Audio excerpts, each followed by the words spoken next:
5 number, রাজেশের একটি আয়তকার জমির দৈর্ঘ্য প্রস্থ দেওয়া আছে এবং বলেছে আয়তকার জমির চারপাশে 2 মিটার চওড়া রাস্তা আছে। এবার ছোট করে আঁকি এবং কি বলছে হিসাব করে দেখি বাকি কোশ্চেনের উত্তরগুলো।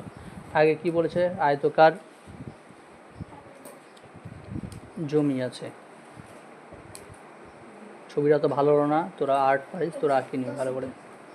এদিকে কত 36, এদিকে 24, ঠিক আছে, এদিকে 36, আবার নিচের দিকে আবার এদিকে 24। এবার বলেছে যে আয়তকার জমির চারপাশে ধরনে এইরকম চারপাশ করে কি বলছে 2 মিটার চওড়া রাস্তা আছে, ঠিক আছে। ও জমির বাইরে, সরি, জমিটা এটা আছে ধরনে 36টা, তাহলে কোনটা হবে, এইটা 36, আর এইদিকে কত 24, এইটাও ভেতরে 24, এইদিকে নিচের দিকে এইদিকে এইটা 36, ঠিক আছে। এবার বলছে রাস্তা সহ জমির আয়তকার জমি দৈর্ঘ্য আর প্রস্থ কত হবে। এবার একটা জিনিস বল, জমিটির দৈর্ঘ্য কত দেওয়া আছে 36 মিটার, প্রস্থ কত দেওয়া আছে 24 মিটার। এবার বলেছে 2 মিটার চওড়া রাস্তা, 2 মিটার চওড়া রাস্তা সহ আয়তকার জমির দৈর্ঘ্য। জমি দৈর্ঘ্য কী হবে বল, এইদিকে 2 মিটার এদিকে 2 মিটার আছে, তার মানে কি পুরোটা যদি 36 হয় তাহলে এইদিকে 2 এইদিকে 2 যোগ কী হবে 36 যোগ এইদিকে 2 এইদিকে 2, 2 যোগ 2, তার মানে কত হবে 40 মিটার। আর প্রস্থ কত হবে, টোটালটা এইটুকুটা কত 24, এইদিকে 2 উপরের দিকে নিচের দিকে 2, তাহলে 24 যোগ 2 যোগ 2, তার মানে কত হবে 28 মিটার। এটা কি 1 নাম্বার, হ্যাঁ। তাহলে কি রাস্তা সহ আয়তকার জমি দৈর্ঘ্য আর প্রস্থ, দৈর্ঘ্য পেয়ে গেলাম এটা, প্রস্থ পেয়ে গেলাম এটা। এবার বলছে রাস্তা বাদে আয়তকার জমির ক্ষেত্রফল কত। রাস্তা বাদে তার মানে কি শুধু জমিটার ক্ষেত্রফল কত, 2 নাম্বার, রাস্তা বাদে জমির ক্ষেত্রফল, যেখানে ভুল হবে সেখানে দাগাবি। রাস্তা বাদে জমির ক্ষেত্রফল, ঠিক আছে। রাস্তা বাদে জমির ক্ষেত্রফল মানে কি শুধু যেই ভেতরে জমিটা আছে সেই জমির ক্ষেত্রফল।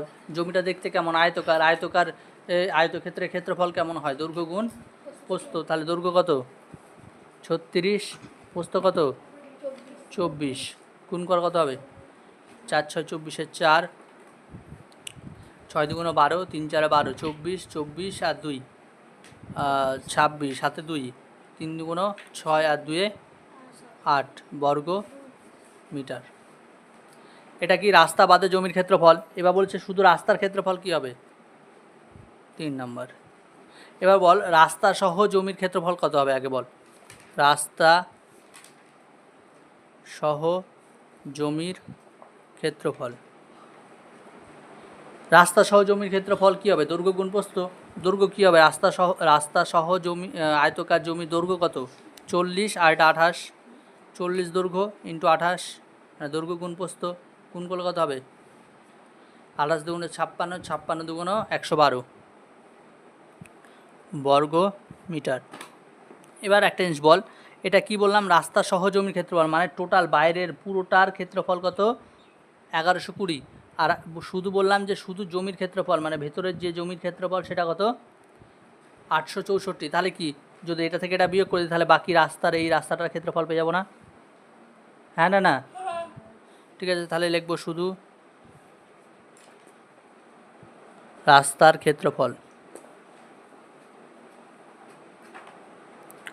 কী পাবো 1120 মাইনাস 864, বিয়োগ করলে কত হবে 6 12, এখানে হবে 7 মানে 5, এখানে 11, 11 থেকে এখানে হবে 9 2, এত বর্গ মিটার, ঠিক আছে। 6 নাম্বার, মারিয়াদের 20 মিটার দীর্ঘ বাহু বিশিষ্ট বর্গক্ষেত্রের জমির বাইরের চারিদিকে 1 মিটার চওড়া একটি রাস্তা আছে, তাহলে বলেছে রাস্তাটার ক্ষেত্রফল কত? এটা তো সোজা অঙ্ক। 6 নাম্বার। তাহলে একটা জিনিস দেখ, এটা ধরনের 20 বর্গমিটার একটা কি আছে, এটা জমি আছে। এটা কি 20, এদিকে 20, এদিকে 20, এদিকে 20, এদিকে 20, সব দিকেই। এটা বলছে চারপাশে এক জমির বাইরের চারিদিকে 1 মিটার চওড়া করে একটা কি রাস্তা আছে। এই রাস্তাটার ক্ষেত্রফল কত আমাদের বের করতে বলেছে, ঠিক আছে? তাহলে একটা জিনিস প্রথমে বল যে শুধু জমির এটা বর্গাকার জমি লিখে দিবি, শুধু বর্গাকার জমির দৈর্ঘ্য কত? 20 মিটার, ঠিক আছে? এবার তাহলে বল জমির ক্ষেত্রফল কত পাবো? বাহু গুণ বাহু, 20 গুণ 20 কত হবে? 400 বর্গমিটার।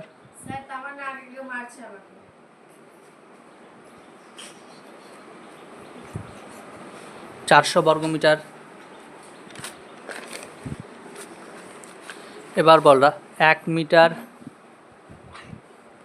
চওড়া রাস্তা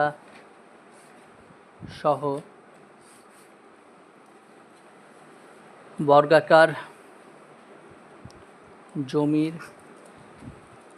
বাহুর দৈর্ঘ্য কত হবে বল?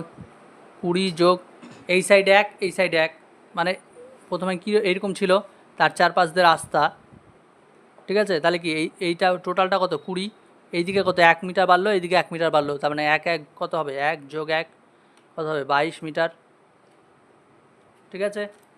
এবার বলেছে তাহলে বর্গাকার জমির কি হবে? ক্ষেত্রফল কত পাবো? বাহু গুণ বাহু কত হবে বল? এই 22 গুণ 22 গুণ করলে কত হবে? 4 4 4 8, এটা 4 বর্গ মিটার। এবার বল টোটালটার ক্ষেত্রফল কত? এত। আর এই ভেতরের টুকুটার ক্ষেত্রফল কত? 400। এই যে আগে এখানে পেয়েছি, দেখ 400 পেয়েছি। তাহলে এই রাস্তাটার ক্ষেত্রফল কত? রাস্তাটার ক্ষেত্রফল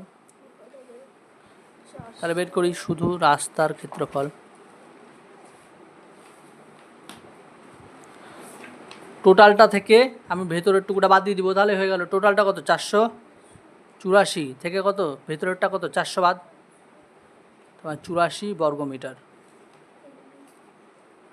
ঠিক আছে?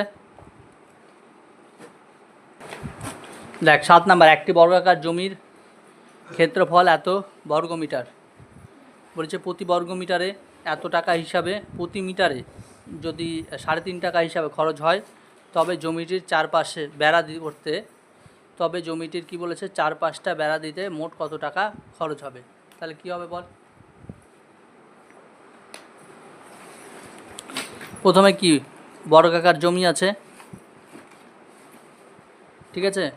তো এটা কি বলেছে, মানে তোর জমিটার ক্ষেত্রফল কত? 64, মানে 6400 বর্গমিটার দেওয়া আছে, সেখান থেকে আমরা বাহুর দৈর্ঘ্য পেয়ে যাব। তাহলে কি বল যে জমির বর্গাকার জমির ক্ষেত্রফল কত দেওয়া আছে? 6400 বর্গ মিটার। এবার বলছে তাহলে বর্গাকার জমির বাহুর দৈর্ঘ্য কত হবে বলতে পারবি? কী হবে বলতো? বাহুর দৈর্ঘ্য কীভাবে পাবি? √/6400, ঠিক আছে? √/, করতে হবে। এবার 64কে ভাঙলে কি 8 গুণ 8, মানে 80 গুণ 80 হবে। তাহলে কী হবে? 80 মিটার, ঠিক আছে? তাহলে একটা বাহু কত করে? এইদিকে 80, এই সাইডে 80, এই সাইডে 80, এই সাইডে 80। এবার বলেছে যে প্রতি মিটারে 3.5 টাকা হিসাবে খরচ হলে ওই জমিটির চারিধার বেড়া দিতে মোট কত খরচ হবে? চারিধার বলতে কি? এখান থেকে শুরু করে এই কোণা, এই কোণা, এই কোণা, এই কোণা, তার মানে কি চারধার মানে বলতে কী বোঝাচ্ছে? কী বের করতে হবে? পরিসীমা বের করতে হবে, ঠিক আছে? তাহলে এবার বল জমিটির পরিসীমা কত হবে? বর্গাকার জমির পরিসীমা বল, সূত্র কি? সূত্র কি বল? হ্যাঁ, 4 গুণ একটি বাহুর দৈর্ঘ্য, আর একটা বাহু কত? 80। তাহলে কত হবে? 4টা 32, 320 মিটার। এবার 1 বর্গ মিটার 3.5 টাকা খরচা হয়, তাহলে এত বর্গ মিটারে কত টাকা খরচা হবে? তার মানে কি লিখতে হবে? জমিটির চারিদিকে বেড়া দিতে মোট খরচ হবে কত? 32 মানে 320 ইন্টু 3.5 টাকা। 320 গুণ 3.5 মানে দশমিক উঠে গেল, নিচে 100, 0 0 0 0। কত হবে বল? 32 আর 35 গুণ করলে কত হবে? 5 দুগুণ 10, 10-এর 0, হাতে 1। তাহলে কি হবে এবার? 3 দুগুণ 6, আর এদিকে 3 পাচ্ছে 15, 15 আর 6 যোগ করলে কত?